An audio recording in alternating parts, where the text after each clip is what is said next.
Hello and welcome back. My name is Alan, and today we are looking at more Know Your Members of Congress for the 118th Congress. This was meant to be Saturday's video.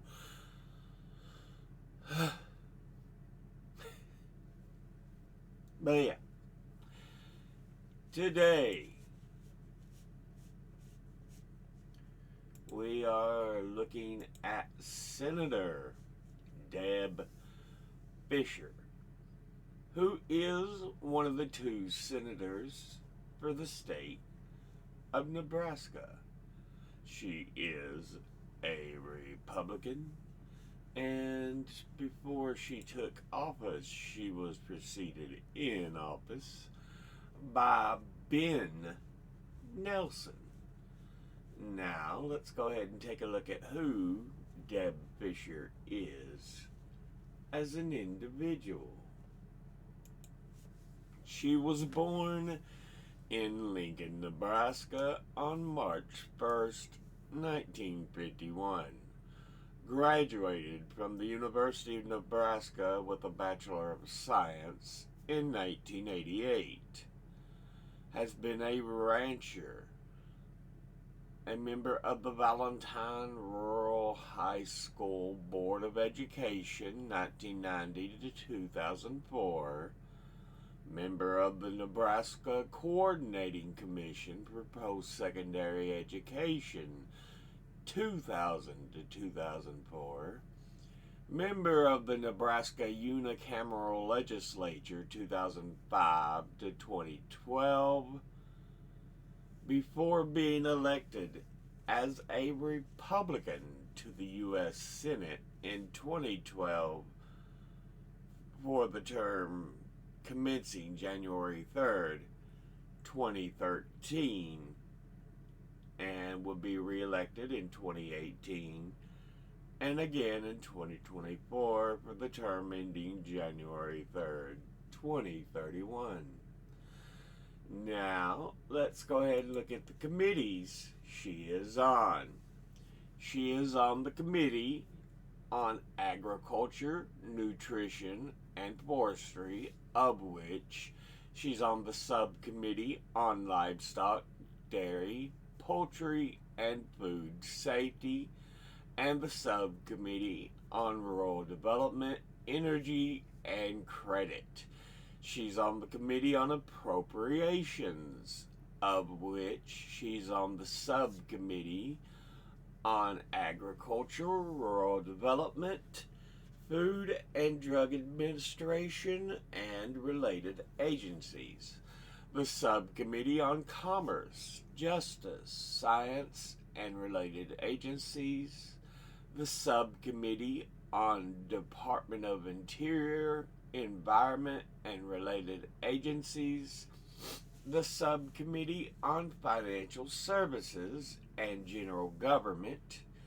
The Subcommittee on Legislative Branch, and the Subcommittee on Military Construction, Veterans Affairs, and related agencies. She's on the Committee on Armed Services, of which she's on the Subcommittee on Airland, the Subcommittee on Readiness and Management Support, and the Subcommittee on Strategic Forces, of which she is chairman. She's on the Committee on Commerce, Science, and Transportation, of which she's on the Subcommittee on Consumer Protection, Technology, and Data Privacy, the Subcommittee on Surface Transportation, Freight, Pipelines, and Safety, and the Subcommittee on Telecommunications and Media, of which she is chairman. She is on the Committee on Rules and Administration. She is on the Joint Committee on Congress on the Library. She is on the Joint Committee on Printing. She is on the Joint Congressional Committee on Inaugural Ceremonies 2024, and she is on the Select Committee on Ethics. Now, let's go ahead and look at her top 5 individual donors and contributors over her last election cycle. At the top, number 1, we have AIPAC, the American Israel Public Affairs Committee, who is a pro-Israel lobbying group that advocates its policies to the legislative and executive branches in the United States, being one of such several pro-Israel lobbying groups, and has been called one of the most influential lobbying groups in the U.S., and was founded in 1954 by lobbyists for the Israeli government, partly to counter negative international reactions to Israel's Kibbutz massacre of Palestinian villagers that year. It became a powerful organization in the 1980s, and in 2002 expressed intent to lobby Congress to authorize use of force in Iraq, and in 2003 the Iraq War was defended at AIPAC events. In 2005, a Pentagon analyst pled guilty to espionage charges of passing U.S. government secrets to senior AIPAC officials in what became known as the AIPAC espionage scandal. They're a despicable, vile organization that bribes both fucking parties. Altogether, they have donated $430,658. And once again, that's AIPAC. Next, at number 2, we have Union Pacific Corporation. And I believe they are the parent company for the Union Pacific Railroad Company, which itself is a Class 1 freight hauling railroad that operates 8,300 locomotives.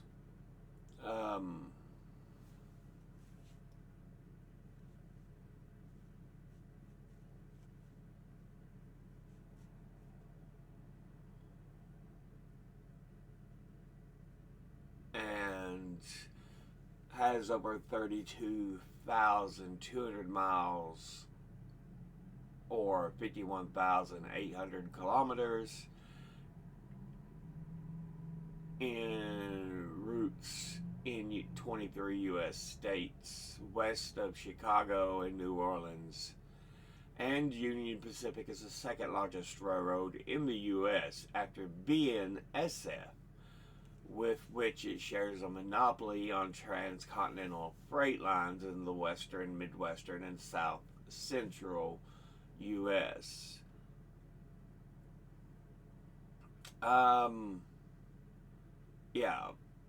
Union Pacific Corporation itself is publicly traded and is headquartered in Omaha, Nebraska.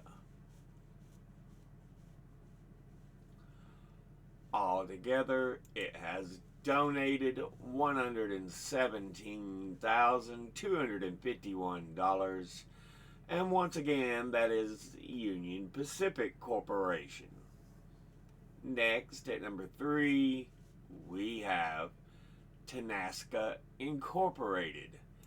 And they are a private independent energy company based in the U.S.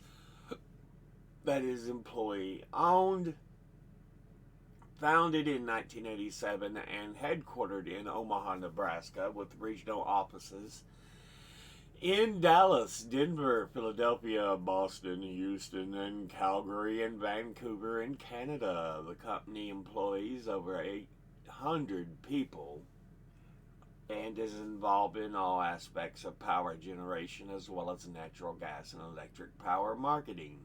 It has an operating fleet of 6,622 megawatts of natural gas and renewable generating facilities and has developed, managed, or operated more than 23,000 megawatts of natural gas fueled and renewable generation. It is also advancing more than 9,000 megawatts of natural gas fueled generation and a portfolio of energy storage projects. It is consistently ranked by Forbes magazine among the largest private U.S. companies. But altogether, it has donated $82,630. And once again, that's Nebraska Incorporated. Next, at number 4, we have Sandhills Global, which is a privately held American information processing company that produces a diverse range of products and services from well-established trade publications and websites to hosted technology services, and primarily serves the transportation, agriculture, aircraft, and heavy machinery industries in the U.S., Canada, Latin America, South America, EMEA, Africa, Asia, and Australasia. I think the EMEA is Europe, Middle East, Africa. Yeah. Anyway, it was founded in 1978 and is headquartered in Lincoln, Nebraska.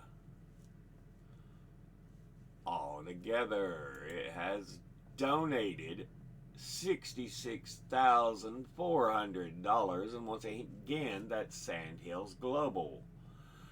Finally, in 5th, we have Berkshire Hathaway, which is an American multinational conglomerate holding company headquartered in Omaha, Nebraska, that was originally a textile manufacturer that transitioned into a conglomerate starting in 1965 under the management and Chairman and CEO Warren Buffett and Vice Chairman Charlie Munger, who was there from 78 to 2023. Greg Abel oversees most of the company's investments and has been named as Buffett's successor. Buffett personally owns 38.4% of the Class A voting shares of Berkshire Hathaway, representing a 15.1% overall economic interest in the company, and it is often compared to an investment fund. Between 1965, when Buffett gained control of the company, and 2023, when the company's shareholder returns amounted to a compound annual growth rate of 19.8% compared to a 10% compound annual growth rate for the S&P 500. However, in the 10-year span from 2014 to 2023, it produced a compound annual growth rate of only 11.8% for shareholders compared to a 12% for the S&P 500. From 1965 to 2023, the stock price had negative performance in only 11 years. In August 2024, it became the 8th U.S. public company and the first non-technology company to be valued at over $1 trillion on the list of public corporations by market capitalization. But yeah, altogether it has donated $60,092, and once again, that's Berkshire Hathaway. Now, let's go ahead and look at the top 5 industry donors and contributors over the last election cycle. At the top, number 1, we have retired, who altogether have donated $678,369. Next at number 2 is Leadership PACs, who altogether have donated $588,239. Next at number 3, we have Securities and Investment, who altogether have donated $447,132. Next at number 4, we have Pro-Israel, who altogether have donated $506,136. And in 5th is Lobbyist, who altogether have donated $488,581. Now let's look at the donors at a glance. Individually, APEC, Boo, Suck, Union Pacific Corporation, fun, Nebraska Incorporated, fun. I don't like dealing with all the natural gas, but there's supposedly energy production. Sandhills Global, what the hell did you do? IT company for transportation and stuff?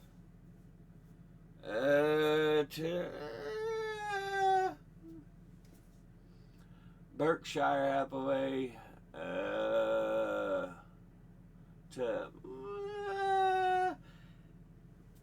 nothing great. Not the worst of the worst, but nothing great either. Industry-wise, this gets ugly. Retired, great. Absolutely wonderful, and then it's all downhill from here. Leadership PACs, boo, suck. Securities and Investment, boo, suck. Pro-Israel groups, boo, suck. Lobbyist, boo, suck. Yeah.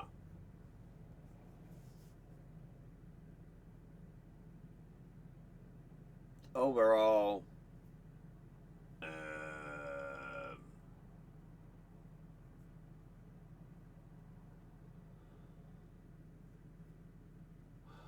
I'm not far from saying mixed bag, leaning negative, but I'll go with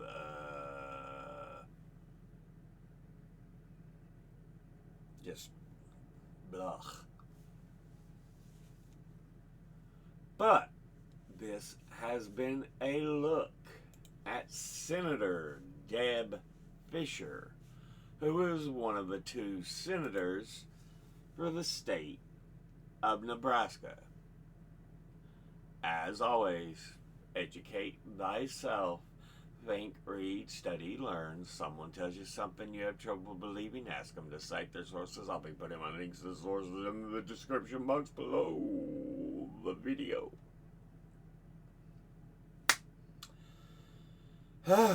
Thank you all for watching. I'll see you all in the next one. Until then, later.